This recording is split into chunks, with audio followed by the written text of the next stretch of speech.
Lebanon కీలకమైనటువంటి అడుగులు వేస్తోంది.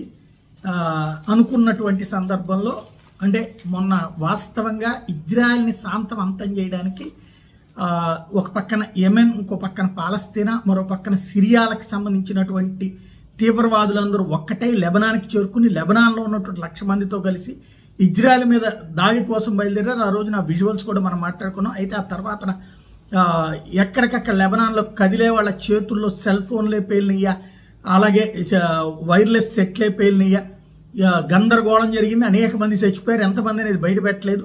అయితే ఇప్పుడు ఆ ఇన్సిడెంట్ తర్వాత ట్రంప్ రావడం, ఇక యుద్ధం ఆగటం, ఇదంతా ఒక ఎత్తు అయితే ఇజ్రాయెల్ మళ్లీ విజృంభిస్తోంది. తాజాగా లెబనాన్లోని దక్షిణ ప్రాంతం మీద తాము జరిపిన డ్రోన్ దాడిలో హమాస్ మిలిటరీ విభాగం చీఫ్ మృతి చెందాడని ఇజ్రాయెల్ ఆర్మీ ప్రకటించింది. లెబనాన్లో Hamas military operation chief Mohammed Shaheen చనిపోయాడని చెప్పింది. ఇరాన్